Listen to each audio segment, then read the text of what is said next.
Hello students, आज हम पढ़ेंगे राजस्थान बोर्ड कक्षा 10 विज्ञान का 7वां अध्याय परमाणु सिद्धांत, तत्वों का आवर्ती वर्गीकरण व गुणधर्म, atomic theory, periodic classification and properties of elements. पदार्थ के बारे में जानने के लिए मनुष्य बहुत ही प्राचीन काल से प्रयास करता आ रहा है। पदार्थों के सूक्ष्म स्वरूप के बारे में प्राचीन भारतीय व यूनानी दार्शनिक बहुत पहले लगभग 500 ईस्वी पूर्व ही जानकारियाँ एकत्रित कर रहे थे। प्राचीन भारतीय दार्शनिक महर्षि कणाद ने बताया कि पदार्थ को छोटे छोटे टुकड़ों में लगातार विभाजित करने पर अंत में सूक्ष्मतम कण परमाणु प्राप्त होते हैं। इस सूक्ष्म कण परमाणु को और अधिक विभाजित करना संभव नहीं है। एक अन्य भारतीय दार्शनिक पकुधा काव्यायाम ने बताया कि पदार्थ के भिन्न भिन्न रूप इन कणों के संयुक्त होने से प्राप्त होते हैं। लगभग इसी समय ग्रीक दार्शनिक डेमोक्रिटस एवं ल्यूपिसस ने इन सूक्ष्मतम अविभाज्य कणों को एटम्स कहा। यह ग्रीक भाषा के शब्द एटोमियो से लिया गया है, जिसका अर्थ होता है न काटा जाने वाला या अविभाज्य। परमाणु के बारे में ये सभी विचार केवल दार्शनिक मत भर थे, इनका कोई वैज्ञानिक या प्रायोगिक आधार नहीं था। 18वीं शताब्दी के अंत में इस और कई महत्वपूर्ण कार्य हुए तथा नियमों व प्रयोगात्मक तथ्यों के आधार पर परमाणु सिद्धांत दिए गए। डाल्टन का परमाणु सिद्धांत, एटॉमिक थ्योरी ऑफ डाल्टन। सन 1808 में जॉन डाल्टन नाम के ब्रिटिश स्कूल अध्यापक ने परमाणु की व्याख्या करने के लिए एक सिद्धांत दिया। यह परमाणु सिद्धांत रासायनिक संयोजन, द्रव्यमान संरक्षण एवं निश्चित अनुपात के नियमों के आधार पर दिया गया था। इसके मुख्य अभिग्रहित निम्न हैं। तो सबसे पहला, प्रत्येक पदार्थ छोटे छोटे कणों से मिलकर बना होता है, जिन्हें परमाणु कहते हैं। दूसरा, परमाणु अविभाज्य कण होते हैं। तीसरा, एक ही तत्व के सभी परमाणु समान अर्थात भार, आकार व रासायनिक गुणधर्मों में समान होते हैं। चौथा, भिन्न भिन्न तत्वों के परमाणु भार, आकार व रासायनिक गुणधर्मों में भिन्न भिन्न होते हैं। पांचवा, अलग अलग तत्वों के परमाणु सदैव छोटी छोटी पूर्ण संख्याओं के सरल अनुपात में संयोग कर यौगिक बनाते हैं। छठा, रासायनिक अभिक्रियाओं में परमाणु केवल पुनर्व्यवस्थित होते हैं। इन रासायनिक अभिक्रिया के द्वारा न तो बनाया जा सकता और न ही नष्ट किया जा सकता है। डाल्टन का परमाणु सिद्धांत बहुत सारे तथ्यों की व्याख्या नहीं कर पाया, परंतु इसके द्वारा परमाणु के बारे में वैज्ञानिक तथा प्रयोगात्मक तथ्यों के आधार पर अग्रिम अन्वेषणों की पुख्ता नींव रखी गई। 19वीं शताब्दी के अंत तक यह ज्ञात हुआ कि परमाणु में कुछ और छोटे छोटे कण भी विद्यमान होते हैं। इन अपरमाणविक कणों की उपस्थिति के कारण परमाणु संरचना में और संशोधन हुए। अब बात करते हैं थॉमसन का परमाणु model, atomic model of Thomson. अब तक इलेक्ट्रॉन व प्रोटॉन की खोज हो चुकी थी। परमाणु में इन इलेक्ट्रॉन व प्रोटॉन की अंतरिम संरचना को समझने के लिए मॉडल विकसित किए जा रहे थे। परमाणु संबंधी संरचना पहला मॉडल सन 1898 में सर जे थॉमसन ने प्रस्तुत किया था। उनके अनुसार परमाणु 10⁻⁻10 मीटर के आकार का एक धनावेशित गोला होता है, जिसमें समान मात्रा में ऋणावेशित इलेक्ट्रॉन वितरित होते हैं। इसे प्लम पुडिंग मॉडल भी कहा जाता है। यह एक प्रकार का क्रिसमस केक है। यहाँ धनावेश को पुडिंग की तरह माना जाता है, जिसमें इलेक्ट्रॉन प्लम की तरह लगे होते हैं। इसे भारतीय परिप्रेक्ष्य में बूंदी के लड्डू या तरबूज की तरह समझा जा सकता है। तरबूज का लाल भाग धनावेश की तरह तथा मध्य में लगे बीज इलेक्ट्रॉन की तरह होते हैं। इस मॉडल में थॉमसन ने स्पष्ट किया कि परमाणु में धनावेश तथा ऋणावेश की मात्रा समान होती है तथा परमाणु वैद्युतीय रूप से उदासीन होते हैं। इस सिद्धांत से परमाणु का विद्युतीय रूप में उदासीन होना तो स्पष्ट हो गया, परंतु आगे यह प्रतिरूप रदरफोर्ड ने स्वर्ण पत्र प्रयोग को नहीं समझा सका। अतः यह सिद्धांत शीघ्र ही निरस्त कर दिया गया और केवल ऐतिहासिक महत्व का रह गया। अब है रदरफोर्ड का स्वर्ण पत्र प्रयोग, Rutherford's gold foil experiment. Ernest Rutherford तथा उनके शिष्यों ने सन 1911 में सोने की बहुत पतली झिल्ली या गोल्ड फॉइल पर अल्फा कणों की बमबारी का प्रयोग किया। इससे सोने की पतली झिल्ली मोटाई 10⁻⁷ मीटर या 100 नैनोमीटर पर उच्च ऊर्जा वाले अल्फा कणों हीलियम के नाभिक की बमबारी की गई। झिल्ली के चारों तरफ जिंक सल्फाइड से लेपित वृत्ताकार पर्दा रखा गया, जिससे कि बमबारी के बाद अल्फा कण इस पर्दे से टकराकर फ्लैश या स्फुरदीप्ति उत्पन्न करता है। इस प्रकार अल्फा कण की दिशा ज्ञात हो जाती है।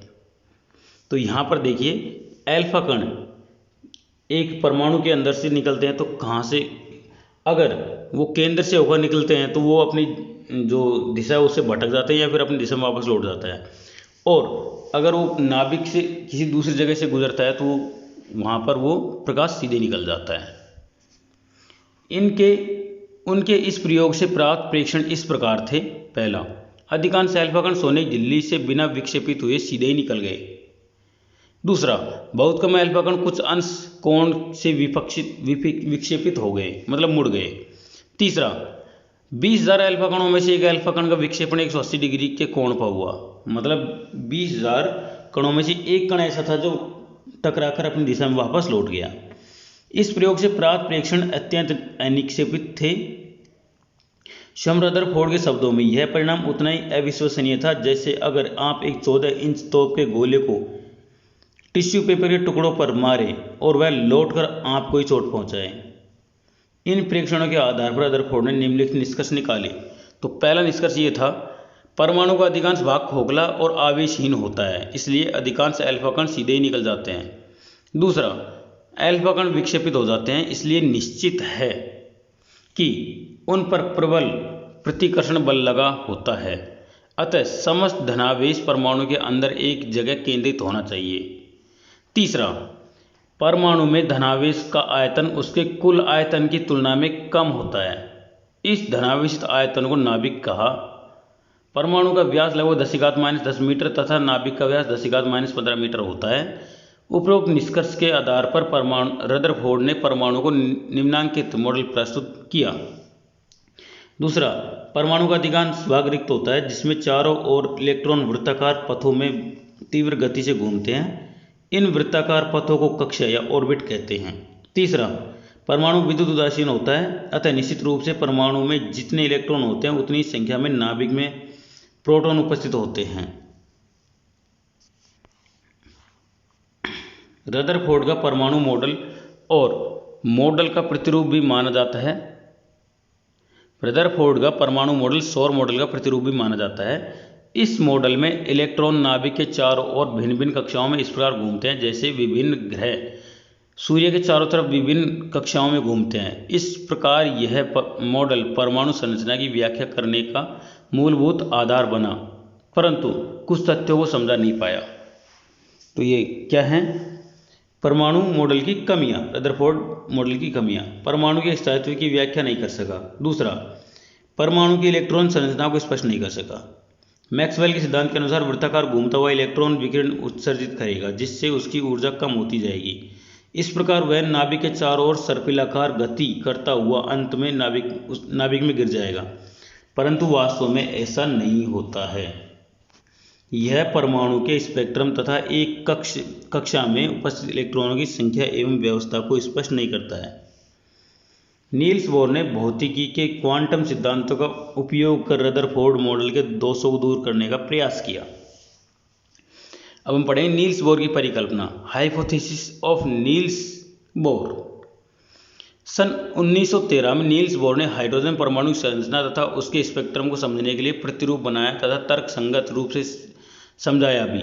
बोर का परमाणु मॉडल निम्न परिकल्पनाओं पर आधारित था। तो सबसे पहले, परमाणु के केंद्र में नाभिक होता है जिसमें धनावेशित कण प्रोटॉन उपस्थित होते हैं। दूसरा, इलेक्ट्रॉन नाभिक के चारों ओर निश्चित त्रिज्या एवं ऊर्जा वाले पथ में गति करते हैं। ये निश्चित ऊर्जा वाले पथ कक्षा, कोश या ऊर्जा स्तर कहलाते हैं। तीसरा, ये कक्षाएं नाभिक के चारों ओर संकेंद्रीय रूप से व्यवस्थित होती हैं। इन्हें n से दर्शाया जाता है। इसका मान हमेशा पूर्णांक जैसे 1, 2, 3, 4 होता है तथा इन्हें क्रमशः KLMN से भी प्रदर्शित किया जाता है। चौथा, n का मान बढ़ने के साथ कक्षाएं नाभिक से दूर होती जाती है तथा उनकी ऊर्जा बढ़ती जाती है। n बराबर 1 या के कक्ष की ऊर्जा सबसे कम होती है। पांचवा, इन कक्षाओं में इलेक्ट्रॉन का कोणीय वेग mvr = h/2π यह इसका गुणक होता है। यहाँ h प्लांक स्थिरांक है, m इलेक्ट्रॉन का द्रव्यमान, v इलेक्ट्रॉन का वेग, r कक्षा की त्रिज्या है। अर्थात इलेक्ट्रॉन केवल इन्हीं कक्षाओं में गति कर सकता है जिसका कोणीय वेग nh/2π के बराबर हो। छठा, बोर के अनुसार एक निश्चित कक्षा में चक्कर लगाने पर इलेक्ट्रॉन की ऊर्जा में कोई परिवर्तन नहीं होता है। सातवां, इलेक्ट्रॉन परमाणु के बाहर से किसी प्रकार की ऊर्जा का अवशोषण करता है तो उत्तेजित होकर उच्च ऊर्जा स्तर में चला जाता है। यदि इलेक्ट्रॉन ऊर्जा का उत्सर्जन करता है तो उच्च ऊर्जा स्तर से निम्न ऊर्जा स्तर की कक्षा में आ जाता है। परमाणु में इलेक्ट्रॉन द्वारा इसकी ऊर्जा अवशोषण व उत्सर्जन से रैखिक स्पेक्ट्रम का निर्माण होता है। बोर मॉडल की कमियां। यह निश्चित ही रदरफोर्ड मॉडल से बोर का परमाणु प्रतिरूप अधिक विकसित था। इसके द्वारा परमाणु के रैखिक स्पेक्ट्रम तथा स्थायित्व की व्याख्या भी की जा सकी। इस मॉडल में भी कुछ प्रमुख कमियां पाई गई जो निम्न हैं। पहला, अधिक इलेक्ट्रॉन वाले परमाणु प्रतिरूप को इस मॉडल द्वारा स्पष्ट नहीं किया जा सकता। दूसरा, उच्च भेदन क्षमता वाले उपकरणों से देखने पर पता चलता है कि परमाणु का रैखिक स्पेक्ट्रम एक से अधिक लाइनों में बटा होता है, जिसका कारण बोर मॉडल ने स्पष्ट नहीं हो सका। तीसरा, यह परमाणु द्वारा रासायनिक बंध बनाकर अणु बनाने की प्रक्रिया को स्पष्ट नहीं कर सका। परमाणु की संरचना ज्ञात करने के साथ साथ अनेक प्रकार के तत्वों की भी खोज हो रही है। इन तत्वों के प्रतीक परमाणु संरचना तथा विशेष गुणों को स्पष्ट रूप से पहचाना भी गया है। अब यह ज्ञात हो चुका था कि सभी पदार्थ तत्वों के परमाणुओं से बने होते हैं। इन तत्वों से संबंधित जानकारियों को व्यवस्थित करने का प्रयास किया जा रहा था। अब पढ़ेंगे वर्गीकरण की आवश्यकता, नेसेसिटी ऑफ क्लासिफिकेशन। सन 1800 तक 31 तत्वों की पहचान हो चुकी थी। सन 1865 तक 63 तत्वों की पहचान हो चुकी थी तथा आज 118 तत्व IUPAC के अनुसार ज्ञात हैं। हालांकि इनमें से कुछ तत्व मानव निर्मित भी हैं। इन सभी तत्वों को अलग अलग याद रखना, उनके रासायनिक व भौतिक गुण तथा उनसे बनने वाले यौगिकों के गुणधर्मों का अध्ययन कर पाना बहुत ही कठिन कार्य है। अतः तत्वों के वर्गीकरण की आवश्यकता महसूस हुई। वैज्ञानिकों ने कुछ गुणों के आधार पर इन तत्वों को एक क्रम में व्यवस्थित करने का प्रयास किया, जिससे इनका अध्ययन सरल, सुगम व तर्कसंगत तरीके से किया जा सके। इस प्रकार के वर्गीकरण से भविष्य में खोजे जाने वाले नए तत्वों का अध्ययन भी सुव्यवस्थित तरीके से किया जा सकेगा। नेक्स्ट है वर्गीकरण, क्लासिफिकेशन। तत्वों का वर्गीकरण वैज्ञानिकों के अनेक वर्ष के प्रयोगों तथा परिकल्पनाओं का परिणाम है। सर्वप्रथम इस श्रेणी में डाबेराइनर का नाम आता है। सन 1829 में उन्होंने तीन तत्वों के समूह बनाए जिनमें भौतिक व रासायनिक गुण समान थे। इन्हें डाबेराइनर के त्रिक भी कहा जाता है।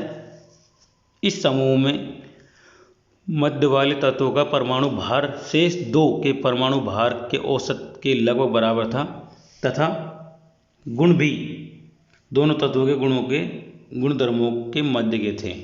यह सारणी देखिए, इसमें डाबेराइनर द्वारा ज्ञात किए गए 3 त्रिक दे रखे हैं और हर एक त्रिक में 3 तत्व हैं, तो यहाँ पर 9 तत्वों की खोज उन्होंने की थी। तो डाबेराइनर ऐसे केवल 3 ही त्रिक ज्ञात कर सके।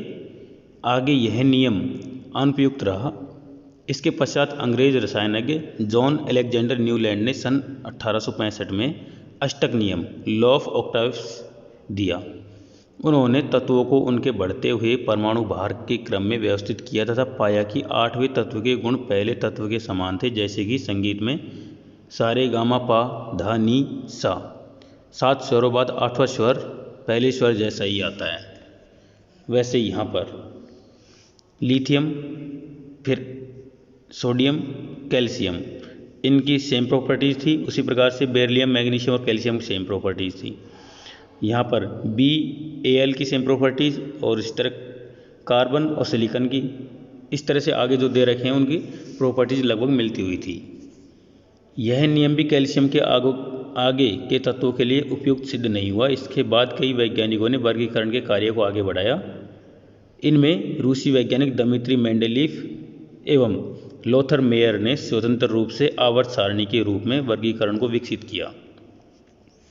अब हम पढ़ेंगे मेंडेलीफ की आवर्त सारणी, मेंडेलीफ्स पीरियडिक टेबल। सर्वप्रथम आवर्त सारणी बनाने का श्रेय मेंडेलीफ को है। उन्होंने तत्वों को उनके बढ़ते हुए परमाणु भारों के क्रम में व्यवस्थित करने पर देखा कि एक निश्चित अंतराल के बाद तत्वों के समान गुणों की पुनरावृत्ति होती है। उन्होंने इसे ही आधार मानकर एक आवर्त नियम दिया। तत्वों के गुणधर्म उनके परमाणु भारों के आवर्ती फलन। मेंडेलीफ ने आवर्त सारणी को क्षैतिज पंक्तियों तथा ऊर्ध्वाधर स्तंभों में व्यवस्थित किया। उन्होंने ऊर्ध्वाधर स्तंभों को वर्ग और क्षैतिज पंक्तियों को आवर्त कहा। सारणी में 8 वर्ग हैं, जिन्हें 2 उपवर्गों ए व बी में विभाजित किया गया है। उस समय तक उत्कृष्ट गैसें, नोबल गैसें ज्ञात नहीं थी। बाद में इन्हें एक नया वर्ग, शून्य वर्ग बनाकर सारणी में दर्शाया गया। आवर्त 6 बनाए गए, जिन्हें पुनः श्रेणियों में बांटा गया। मेंडेलीफ ने तत्वों को उनके बढ़ते हुए परमाणु भारों के क्रम में सारणी में व्यवस्थित किया। उन्होंने सुनिश्चित किया कि एक ही प्रकार के भौतिक एवं रासायनिक गुणधर्मों वाले तत्व एक ही वर्ग में आए ताकि तत्वों की आवर्तिता बरकरार रहे। इसके लिए उन्हें कहीं कहीं परमाणु भार के क्रम को तोड़ना भी पड़ा। जैसे आयोडीन आई का परमाणु भार 126.9 है, इसे टेलुरियम टी परमाणु भार 127.6 के बाद रखा गया, क्योंकि इसके गुणों में वर्ग 7 के तत्वों से समानता पाई जाती है। इसी प्रकार उन्होंने आवर्त सारणी में कुछ तत्वों के लिए रिक्त स्थान भी छोड़े तथा उनके गुणधर्मों के बारे में भविष्यवाणी भी करी। उन्होंने एक का बोरॉन, एक का एल्यूमिनियम, एक का सिलिकॉन के लिए रिक्त स्थान छोड़ा तथा गुणों का अनुमान लगाया, जो कि बाद में सही सिद्ध हुआ। इन्हें बाद में क्रमशः स्कैंडियम, गैलियम, जर्मेनियम कहा गया। इस सारणी का निर्माण तत्वों के वर्गीकरण एवं अध्ययन में अत्यंत महत्वपूर्ण तथा उपयोगी रहा। फिर भी यह सारणी कुछ तथ्यों को स्पष्ट नहीं कर सकी, जैसे कि कुछ स्थानों पर परमाणु भार के बढ़ते क्रम का पालन नहीं किया गया, कुछ समान गुण वाले तत्व अलग अलग वर्ग में तथा असमान गुण वाले तत्व एक ही वर्ग में आ गए। तीसरा, हाइड्रोजन को निश्चित स्थान नहीं दिया गया। और चौथा, समस्थानिकों को स्थान नहीं दिया गया। अब बात करते हैं आधुनिक आवर्त सारणी की, मॉडर्न पीरियडिक टेबल। मेंडेलीफ ने जब आवर्त सारणी का निर्माण किया गया था, तब परमाणु में अवपरमाणु कणों की अव्यवस्था की जानकारी नहीं थी, अतः उन्होंने परमाणु भार को मुख्य गुण माना। 20वीं सदी के प्रारंभ में इलेक्ट्रॉन, प्रोटॉन व न्यूट्रॉन की जानकारी के बाद सन 1913 में हेनरी मोजले ने आवर्त सारणी को पुनः व्यवस्थित किया। उन्होंने पाया कि परमाणु भार की तुलना में परमाणु क्रमांक आवर्त सारणी में तत्वों को ज़्यादा अच्छी तरह से प्रदर्शित करते हैं। इस प्रकार मोजले ने एक संशोधित आवर्त नियम दिया, जिसके अनुसार तत्वों के भौतिक तथा रासायनिक गुणधर्म उनके परमाणु क्रमांकों के आवर्ती फलन होते हैं। इसे आधुनिक आवर्त नियम कहते हैं। आधुनिक आवर्त सारणी में तत्वों को बढ़ते हुए परमाणु क्रमांक के ऊपर रखा गया। उदासीन परमाणु में परमाणु क्रमांक अर्थात नाभिक में उपस्थित प्रोटॉनों की संख्या उसमें उपस्थित इलेक्ट्रॉनों की कुल संख्या के बराबर होती है, अतः यह आवर्त सारणी स्वयं ही तत्वों के इलेक्ट्रॉनिक विन्यास का भी प्रतिनिधित्व करती है। आवर्त सारणी का यह रूप बहुत ही सरल तथा मेंडेलीफ की आवर्त सारणी की तुलना में ज़्यादा विस्तृत है। इसे आवर्त सारणी का दीर्घ या लंबा रूप भी कहा जाता है। इस आवर्त सारणी में क्षैतिज पंक्तियों, आवर्त तथा ऊर्ध्वाधर स्तंभ वर्ग कहलाते हैं। वर्गों की संख्या 18 तथा आवर्तों की संख्या 1 से 7 होती है। आवर्त मुख्य ऊर्जा स्तर n अर्थात कोश को निरूपित करते हैं। प्रथम आवर्त में 2 तत्व होते हैं, इन्हें अति लघु आवर्त कहते हैं। द्वितीय तथा तृतीय आवर्त में 8 तत्व हैं, इन्हें लघु आवर्त कहते हैं। चतुर्थ पंचम आवर्त में डी कक्षक भी सम्मिलित हो जाते हैं। इन दोनों आवर्तों में 18 तत्व होते हैं, इन्हें दीर्घ आवर्त कहते हैं।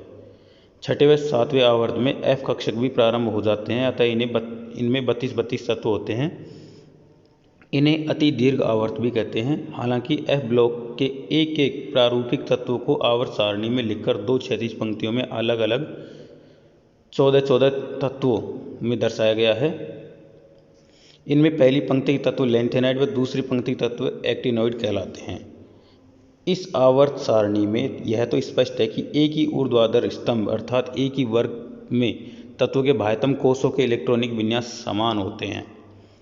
एक ही वर्ग के इन सभी तत्वों में संयोजकता इलेक्ट्रॉन की संख्या अर्थात बाह्यतम कोष में उपस्थित इलेक्ट्रॉन की संख्या समान होती है। उसी वर्ग में ऊपर से नीचे जाने पर केवल कोषों की संख्या बढ़ती जाती है। बाह्यतम कोष में भरे गए अंतिम इलेक्ट्रॉन के आधार पर इन तत्वों को 4 ब्लॉकों में वर्गीकृत किया जाता है। वर्ग 1 व 2 को एस ब्लॉक तत्व, वर्ग 13 से 18 तक पी ब्लॉक तत्व, वर्ग 3 से 12 तक डी ब्लॉक तत्व तथा नीचे दी गई क्षैतिज पंक्तियों को एफ ब्लॉक के तत्व कहा जाता है। क्षैतिज पंक्तियों में पहली पंक्ति के तत्व 4F श्रेणी लैंथेनम के बाद आते हैं, अतः इन्हें लैंथेनाइड कहा जाता है। दूसरी पंक्ति के तत्व 5F श्रेणी एक्टिनियम के बाद आते हैं, अतः इन्हें एक्टिनाइड कहा जाता है। एस ब्लॉक के तत्व क्षारीय एवं क्षारीय मृदा धातु, पी ब्लॉक के तत्वों को निरूपक तत्व या मुख्य तत्व, डी ब्लॉक के तत्वों को संक्रमण तत्व तथा एफ ब्लॉक के तत्वों को अंत संक्रमण तत्व कहा जाता है। आवर्त सारणी में यूरेनियम के बादी तत्वों को पैरा यूरेनियम तत्व भी कहा जाता है। इस प्रकार इस आवर्त सारणी में बाईं ओर विद्युत धनी धात्विक तत्व तथा दाहिनी ओर विद्युत ऋणी अधात्विक तत्व आ जाते हैं। B S I A S T और ए टी के नीचे खींची गई टेढ़ी मेढ़ी सीढ़ी नुमा रेखा धातु व अधातु की सीमा बनाती है। इन तत्वों को उपधातु भी कहते हैं। गुणों में आवर्तिता, पीरियोडिसिटी इन प्रॉपर्टीज। आवर्त सारणी के आधार पर तत्वों के कई भौतिक एवं रासायनिक गुणों को स्पष्ट किया जाता है। यदि आवर्त सारणी में वर्ग में ऊपर से नीचे या आवर्त में बाएं से दाएं जाएं तो तत्वों के भौतिक एवं रासायनिक गुणों के बढ़ने या घटने का एक निश्चित क्रम दिखाई देता है। तत्वों के गुणों में यह नियमित परिवर्तन उनके इलेक्ट्रॉनिक विन्यास पर निर्भर करता है। आवर्त सारणी में तत्वों के इलेक्ट्रॉनिक विन्यास में क्रमिक परिवर्तन होता है। इसी के साथ तत्वों के गुणों में भी क्रमिक परिवर्तन दृष्टिगोचर होता है। गुणों में इस क्रमिक परिवर्तन को ही गुणों में आवर्तिता कहा जाता है तथा गुणों को आवर्ती गुण कहा जाता है, जैसे परमाणु त्रिज्या, गलनांक, क्वथनांक, आयनन, एंथैल्पी, संयोजकता आदि। कुछ प्रमुख गुणों में आवर्तिता इस प्रकार पाई जाती है। अब परमाणु त्रिज्या, एटॉमिक रेडियस। परमाणु के बाह्यतम कोष में उपस्थित इलेक्ट्रॉन से नाभिक के मध्य की दूरी को परमाणु त्रिज्या कहते हैं। यह एक बहुत ही छोटी इकाई है। एक ही आवर्त में बाएं से दाएं जाने पर परमाणु क्रमांक बढ़ता है तथा नाभिक में प्रोटॉन की संख्या बढ़ती है। इस कारण बाह्यतम कोष में उपस्थित इलेक्ट्रॉन पर अधिक नाभिकीय आकर्षण बल लगता है, इसलिए परमाणु त्रिज्या का मान घटता है। परमाणु में बाह्यतम कोष के इलेक्ट्रॉन पर नाभिक के द्वारा जो आकर्षण बल महसूस किया जाता है उसे प्रभावी नाभिकीय आवेश कहते हैं। प्रभावी नाभिकीय आवेश हमेशा वास्तविक नाभिकीय आवेश से कम होता है, क्योंकि बाह्यतम कोष में उपस्थित इलेक्ट्रॉनों के परस्पर आकर्षण बल से कुछ मात्रा में नाभिकीय आकर्षण बल संतुलित हो जाता है। अब नेक्स्ट है आयनिक त्रिज्या। 1 मिनट। प्रभावी नाभिकीय आवेश महत्वपूर्ण गुण है जिससे आवर्त सारणी में गुणों की आवर्तिता प्रभावित होती है। एक ही आवर्त में बाएं से दाएं जाने पर प्रभावी नाभिकीय आवेश का मान बढ़ता है तथा वर्ग में ऊपर से नीचे जाने पर कम होता है। एक ही वर्ग में ऊपर से नीचे जाने पर परमाणु क्रमांक बढ़ता है, साथ ही कोषों की संख्या बढ़ती है तथा प्रभावी नाभिकीय आवेश का मान भी कम होता है, अतः परमाणु त्रिज्या बढ़ती जाती है। तो यहाँ पर परमाणु त्रिज्या कैसे है? लिथियम का परमाणु क्रमांक 3 है, परमाणु त्रिज्या 152 है और कोषों की संख्या 2 है। इस तरह से सोडियम में परमाणु क्रमांक 11, परमाणु त्रिज्या 186 और 3 इसमें कोष हैं। इस तरह से पोटेशियम, रुबिडियम और सीजियम में अलग अलग दे रखे हैं। ठीक है, तो अब आगे बात करते हैं आयनिक त्रिज्या की। जब परमाणु इलेक्ट्रॉन ग्रहण करता है, त्यागता है, तो आयन का निर्माण होता है। आयन की त्रिज्या को ही आयनिक त्रिज्या कहा जाता है। किसी परमाणु के द्वारा इलेक्ट्रॉन को त्यागने से धनायन बनता है। जैसे सोडियम एक इलेक्ट्रॉन त्यागकर Na+ आयन बनाता है, जिसको धनायन बोलते हैं। धनायन के निर्माण में इलेक्ट्रॉन के निकलने से परमाणु का बाह्यतम कोष पूरी तरह समाप्त हो जाता है तथा शेष इलेक्ट्रॉनों पर प्रभावी नाभिकीय आवेश का मान बढ़ जाता है। अतः हमेशा धनायन का आकार उदासीन परमाणु से छोटा होता है। किसी परमाणु द्वारा इलेक्ट्रॉन ग्रहण करने से ऋणायन बनता है। जैसे क्लोरीन एक इलेक्ट्रॉन ग्रहण करके Cl- आयन बनाता है, जिससे एक कक्षक बढ़ जाता है।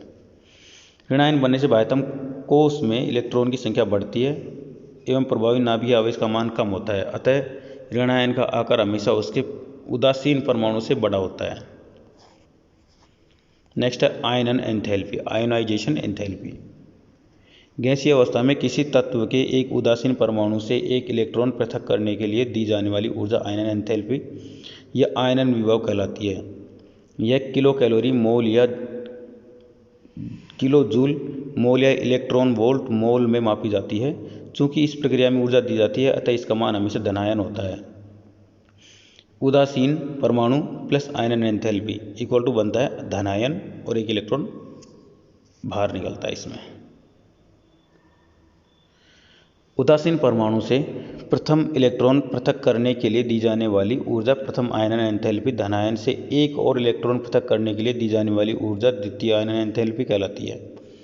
इस प्रकार तृतीय इलेक्ट्रॉन को पृथक करने के लिए दी जाने वाली ऊर्जा तृतीय आयनन एंथैल्पी कहलाती है। एक तत्व के लिए सामान्यतः प्रथम आयनन एंथैल्पी IE कम होती है द्वितीय आयनन एंथैल्पी, और उससे जो तृतीय आयनन एंथैल्पी है वो ज़्यादा होती है। ठीक है, तो ये ऊर्जा है ये बढ़ती जाती है। एक इलेक्ट्रॉन निकालने के लिए कम ऊर्जा की आवश्यकता होती है, 2 निकालने के लिए अधिक की, और 3 निकालने की उससे ज़्यादा ऊर्जा की आवश्यकता होती है। एक ही आवर्त में बाएं से दाएं जाने पर परमाणु आकार कम होने से एवं प्रभावी नाभिकीय आवेश का मान बढ़ने से परमाणु में इलेक्ट्रॉन पृथक करना कठिन हो जाता है। अतः आयनन एंथैल्पी का मान बढ़ता जाता है। एक ही वर्ग में ऊपर से नीचे जाने पर कोषों की संख्या बढ़ने से परमाणु आकार बढ़ता है तथा प्रभावी नाभिकीय आवेश कम होने के कारण बाह्यतम इलेक्ट्रॉनों का संयोजन ढीला होता है। अतः उदासीन परमाणु से इलेक्ट्रॉन पृथक करना सरल होता है। इस कारण वर्ग में ऊपर से नीचे आने पर तत्वों की आयनन एंथैल्पी का मान कम होता जाता है। इलेक्ट्रॉन लब्धि एंथैल्पी, इलेक्ट्रॉन गेन एंथैल्पी, इसे इलेक्ट्रॉन बंधुता भी कहते हैं। गैसीय अवस्था में किसी तत्व के एक उदासीन परमाणु द्वारा एक इलेक्ट्रॉन ग्रहण कर ऋणायन बनाया जाता है तो ऊर्जा मुक्त होती है। तो मुक्त ऊर्जा इलेक्ट्रॉन लब्धि एंथैल्पी या इलेक्ट्रॉन बंधुता कहलाती है। इसका मान धनात्मक या ऋणात्मक हो सकता है, यह तत्व की प्रकृति पर निर्भर करता है। जैसे उदासीन परमाणु अगर एक इलेक्ट्रॉन ग्रहण करता है तो ऋणायन बनता है और ऊर्जा मुक्त होती है, तो इसको बोलते हैं इलेक्ट्रॉन लब्धि एंथैल्पी। एक ही आवर्त में बाएं से दाएं जाने पर परमाणु आकार छोटा होने एवं प्रभावी नाभिकीय आवेश बढ़ने के कारण इलेक्ट्रॉन लब्धि एंथैल्पी का मान बढ़ता जाता है। एक ही वर्ग में ऊपर से नीचे जाने पर परमाणु आकार में अनियमितता भी पाई जाती है। नेक्स्ट है विद्युत ऋणता, इलेक्ट्रोनेगेटिविटी। सहसंयोजक यौगिकों में 2 असमान परमाणुओं के मध्य बने हुए रासायनिक बंध में इलेक्ट्रॉन को परमाणु द्वारा अपनी ओर आकर्षित करने के गुण को विद्युत ऋणता कहते हैं। तत्वों की यह एक सापेक्ष प्रवृत्ति होती है। एक ही आवर्त में बाएं से दाएं जाने पर परमाणु आकार छोटा होते जाने के कारण तत्वों की विद्युत ऋणता बढ़ती जाती है। एक ही वर्ग में ऊपर से नीचे जाने पर परमाणु आकार बढ़ते जाने के कारण विद्युत ऋणता का मान घटता जाता है। सर्वाधिक विद्युत ऋणी तत्व फ्लोरीन F होता है। नेक्स्ट है संयोजकता, वैलेंसी। किसी तत्व के बाह्यतम कोश में उपस्थित इलेक्ट्रॉन की संख्या उस तत्व की संयोजकता का निर्धारण करती है।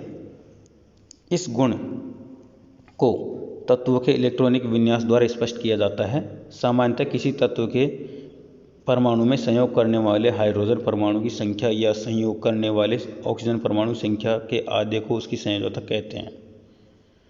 एक ही वर्ग के सभी सदस्य समान संयोजकता प्रदर्शित करते हैं क्योंकि इनके बाह्यतम कोश के इलेक्ट्रॉनिक विन्यास भी समान होते हैं। S ब्लॉक अर्थात वर्ग 1 व 2 के सदस्यों के बाह्यतम कोश में क्रमशः 1 व 2 इलेक्ट्रॉन होते हैं एवं इनकी संयोजकता भी क्रमशः 1 व 2 ही होती है। P ब्लॉक के तत्व अर्थात वर्ग 13 से 17 के तत्वों की संयोजकता उसके बाह्यतम कोश में उपस्थित इलेक्ट्रॉन की संख्या या 8 में से बाह्यतम कोश में उपस्थित इलेक्ट्रॉनों की संख्या को घटाने से प्राप्त होती है। 18वें वर्ग की संयोजकता सामान्यतः शून्य होती है। एक ही आवर्त में बाएं से दाएं जाने पर संयोजकता में 1 से 4 तक बढ़ती है और या फिर घटती जाती है। यदि तत्व ऑक्सीजन से संयोग करता है तो संयोजकता 1 से 7 तक बढ़ती जाती है। इसके अलावा डी ब्लॉक तत्व लैंथेनाइड एक्टिनाइड तत्व 1 से अधिक संयोजकता प्रदर्शित करते हैं। इसे परिवर्ती संयोजकता वेरिएबल वैलेंसी कहते हैं। यह इस वर्ग के तत्वों का एक विशेष लक्षण भी है। अब संयोजकता के स्थान पर ऑक्सीकरण अवस्था का प्रयोग होने लगा है। विद्युत ऋणता के अनुसार किसी तत्व का एक परमाणु दूसरे तत्व के परमाणु से जितनी संख्या में आवेश या इलेक्ट्रॉन ग्रहण करता है वह उसकी ऑक्सीकरण अवस्था कहलाती है। नेक्स्ट है परमाणु आकार, एटॉमिक साइज। परमाणु आकार एक स्वतंत्र परमाणु के नाभिक से बाह्यतम कोश की दूरी का माप है। किसी तत्व के एक परमाणु का आकार ज्ञात करना अत्यंत कठिन होता है, क्योंकि या तो ये अणु के रूप में या परमाणु के रूप में समूह के रूप में रहते हैं। एक विलगित परमाणु का मिलना अत्यंत दुर्लभ है, अतः परमाणु आकार उस परमाणु त्रिज्या के आधार पर निर्धारित किया जाता है। एक परमाणु त्रिज्या निम्न में से किसी भी रूप में हो सकती है। तो पहला है सहसंयोजक त्रिज्या और दूसरी वान डेर वाल्स त्रिज्या। अब पहले पढ़ेंगे हम सहसंयोजक त्रिज्या। जब एक ही तत्व के दो समान परमाणु सहसंयोजक बंध से जुड़े होते हैं तो दोनों परमाणुओं के नाभिकों के बीच की दूरी का आधा उस परमाणु की सहसंयोजक त्रिज्या कहलाती है। दूसरी है वान डेर वाल्स त्रिज्या। ठोस अवस्था में एक ही परमाणु के दो निकट स्थित अनाबंधित अणुओं के परमाणुओं के बीच की दूरी का आधा वान डेर वाल्स त्रिज्या कहलाती है। अतः वान डेर वाल्स त्रिज्या Rw का मान हमेशा सहसंयोजक त्रिज्या Re से अधिक होता है। तो Rw अधिक है Re से। इसके अलावा धात्विक त्रिज्या के आधार पर परमाणु का आकार ज्ञात किया जाता है। धातु के क्रिस्टल जालक में नज़दीक स्थित दो परमाणुओं के नाभिकों के बीच की दूरी का आधा धात्विक त्रिज्या कहलाती है। आवर्त सारणी में परमाणुओं का साइज एक ही वर्ग में ऊपर से नीचे कोषों की संख्या बढ़ने के कारण बढ़ता जाता है। एक ही आवर्त में बाएं से जाने पर उसी कोष में इलेक्ट्रॉन की संख्या बढ़ती है तथा प्रभावी नाभिकीय आवेश भी बढ़ता है, अतः परमाणु आकार कम होता जाता है। परमाणु आकार के इस आवर्ती गुणधर्म पर तत्वों के धात्विक और तथा अधात्विक गुण निर्भर करते हैं। धात्विक एवं अधात्विक गुण, metallic and non metallic properties.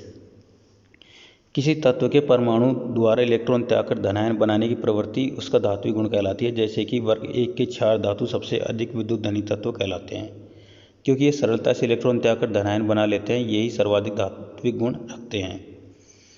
किसी तत्व के परमाणु द्वारा इलेक्ट्रॉन ग्रहण करके ऋणायन बनाने की प्रवृत्ति उसका अधात्विक गुण कहलाता है। जैसे कि वर्ग 17 के हैलोजन वर्ग के तत्व सरलता से इलेक्ट्रॉन ग्रहण कर ऋणायन बना लेते हैं, अतः प्रबल अधात्विक गुण रखते हैं।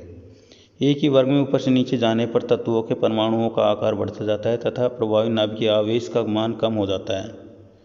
अतः वर्ग के ऊपर से नीचे धनायन एंथैल्पी का मान क्रमिक रूप से घटता जाता है और धनायन का निर्माण सरलता से होता है। एक ही आवर्त में बाएं से दाएं जाने पर परमाणु आकार छोटा तथा प्रभावी नाभिकीय आवेश का मान बढ़ता है, अतः आयनन एंथैल्पी का मान क्रमिक रूप से बढ़ता जाता है और धनायन का निर्माण सरलता से नहीं होता है, अर्थात तत्व के धात्विक गुणों में कमी होती है। धात्विक विद्युत धनात्मक गुण रखती हैं। धातुएं विद्युत धनात्मक गुण रखती हैं, अर्थात विद्युत धनी होती हैं। एक ही आवर्त में बाएं से दाएं जाने पर परमाणु का आकार छोटा एवं प्रभावी नाभिकीय आवेश का मान बढ़ने के कारण इलेक्ट्रॉन लब्धि एंथैल्पी का मान बढ़ता है, अतः ऋणायन बनाने की प्रवृत्ति बढ़ती है और तत्वों के अधात्विक गुणों में वृद्धि होती है। एक ही वर्ग में ऊपर से नीचे जाने पर इलेक्ट्रॉन लब्धि एंथैल्पी के मान में कमी होती है, अतः अधात्विक गुणों में कमी होती है। इसी कारण आवर्त सारणी के बाएं भाग के तत्व धात्विक गुणों से समृद्ध होते हैं। जैसे जैसे दाहिनी ओर बढ़ते हैं धात्विक गुणों में कमी है, अधात्विक गुणों में वृद्धि होती जाती है। अधातुएं विद्युत ऋणात्मक होती हैं, अर्थात विद्युत ऋणी गुण रखती हैं। आवर्त सारणी में इस प्रकार धातु व अधातु को पृथक करने वाला एक टेढ़ी मेढ़ी रेखा बन जाती है, जिसके समीप स्थित तत्व दोनों प्रकार के गुणधर्मों को प्रदर्शित करते हैं। इस तत्वों को उपधातु कहते हैं। इस रेखा पर आने वाले ये उपधातु तत्व हैं boron, silicon, germanium, arsenic, antimony, tellurium एवं पोलोनियम। सामान्य धातुओं के ऑक्साइड क्षारकीय तथा अधातुओं के ऑक्साइड अम्लीय होते हैं। तो दोस्तों ये था हमारा 7वां चैप्टर। आपको इस वीडियो में यदि कोई दिक्कत आए तो कमेंट करके ज़रूर बताएं। वीडियो को लाइक करें, अपने दोस्तों के साथ शेयर करें और चैनल को सब्सक्राइब जरूर कर लें। वीडियो देखने के लिए धन्यवाद। आपका दिन शुभ रहे।